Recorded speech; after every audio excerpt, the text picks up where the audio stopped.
DJ NTV.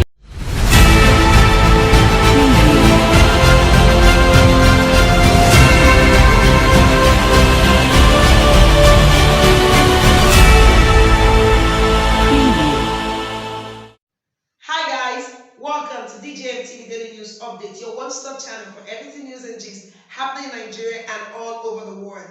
If this is your first time of seeing any of our video, a very big thumbs up to you. Thank you so much for clicking on our video. Please go a step further, like this video, share this video, don't forget to drop your comment, subscribe to this channel, and also follow us on Facebook and Instagram. Do turn on the notification bell so you'll be one of the very first persons to get notified whenever we drop any new video, and check out our website at www.djmtv.news. Now let's take it straight up into the main news.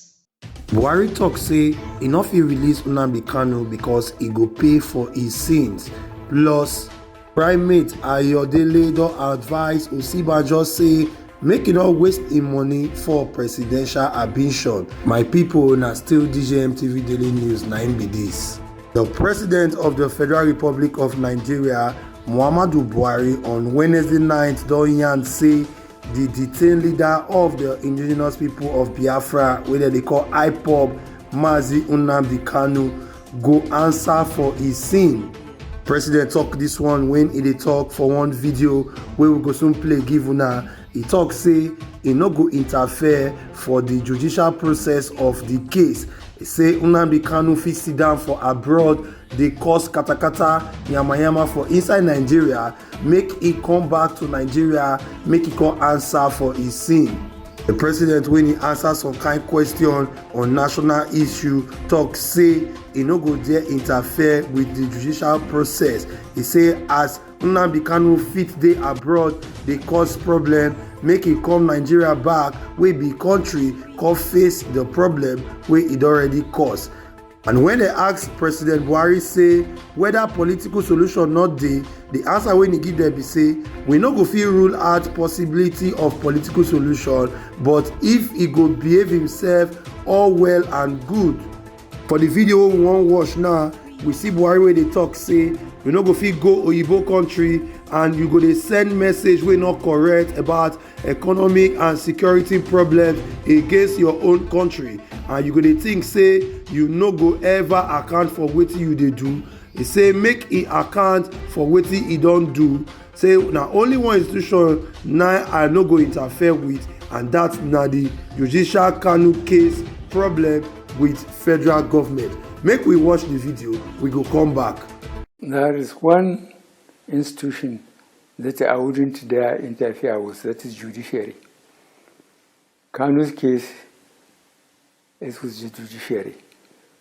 But what I wonder is when Kanu was safely in Europe, abusing this administration and mentioning too many things, I never thought really he want to voluntarily come and defend himself on the accusation he has. So we are giving him an opportunity to defend himself in our system, not to be abusing us from Europe, you know, as if he was not a Nigerian. Let him come here with us and then criticize us here, and then Nigerians know that I don't interfere with the judiciary. Let him be listened to. So but those who are saying that he should be released, no, we cannot release him. No, there is a possibility of political solution. If people behave themselves, all well and good. But you can't go to a foreign country and keep on sending incorrect economic and security problem against your country, and thinking that you never have to account for what you have been doing. Let him account for what he has been doing.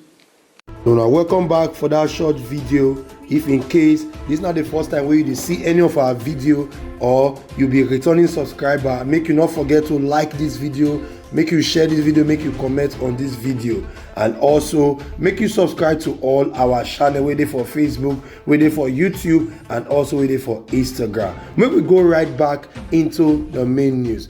So as we watch for that video, we see and say President Muhammadu Buhari don talk say he wonder why Kanu go dey inside Europe dey abuse this administration.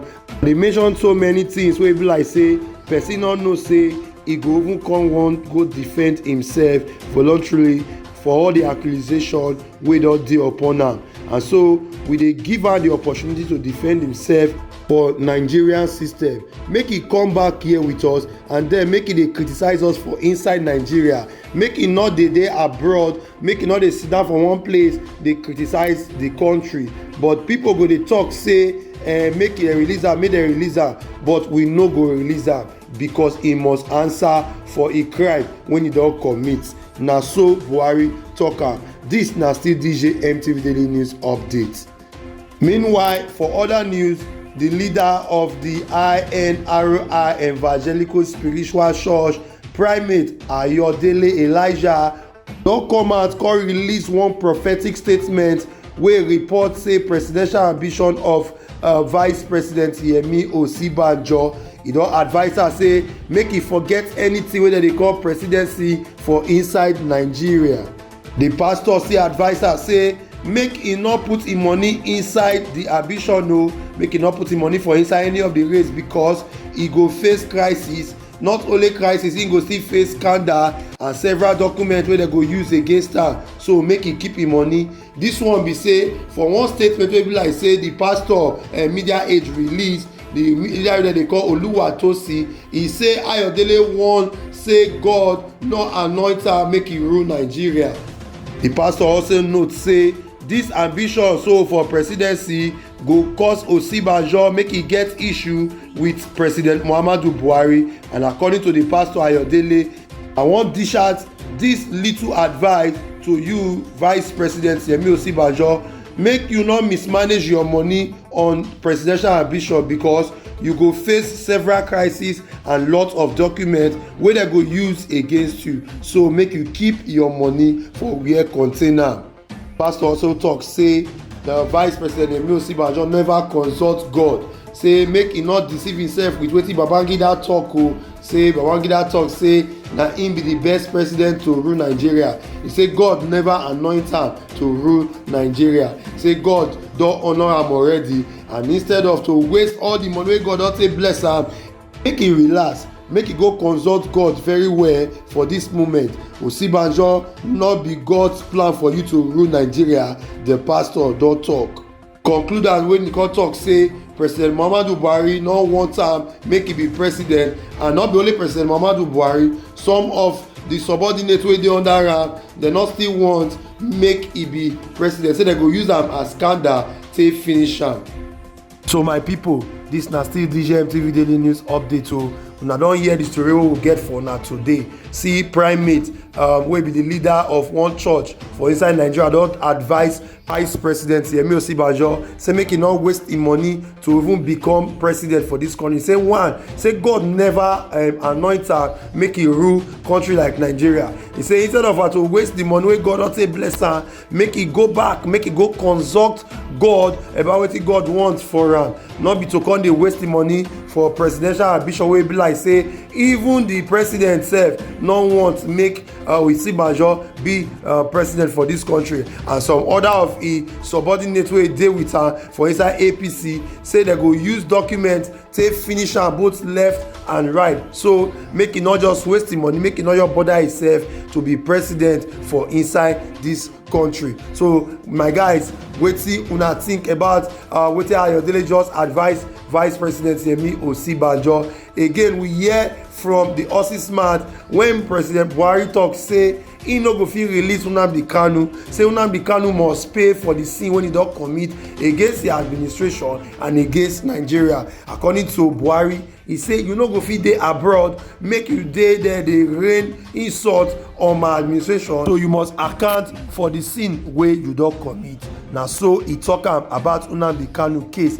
But make we no forget say some time ago say some people, some elders wey come for the southeast, dem come go meet Buhari, beg Buhari say abeg make you release this our son for us, and Buhari be promise dem say e go look into the matter. But now as e be so, Buhari don talk say e no go fit release Nnamdi Kanu for the one wey dey ground, so Nnamdi Kanu must pay for his sin. So my people, wetin una think about wetin Buhari just talk so, and wetin Ayodele just advise Vice President Nnamdi Osinbajo? Drop your comment and your thoughts too inside your mind in the comment section wey dey below. Welcome back. Thank you so much for staying with us to the very end of this video. Please do not forget to like, share this video. Also drop your comment on the issue that was raised, and do not forget to go a step further by turning on the notification bell so you'll be one of the first person to get notified whenever we drop any new video. Do follow us on Facebook, on Instagram, and also check out our website at www.djmtv.news, where we drop news 247.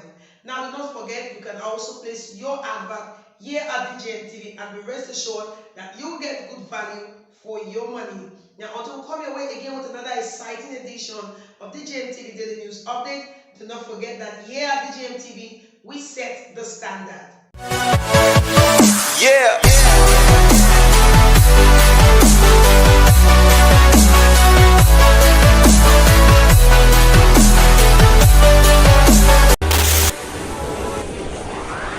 DJMTV. DJMTV.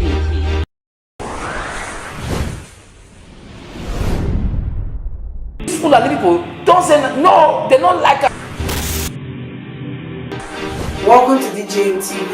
DJMTV. DJMTV. DJMTV. DJMTV. Some of the delegates and ask them questions. DJMTV.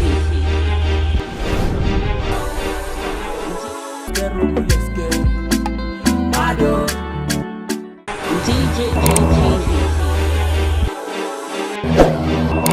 DJMTV. DJMTV.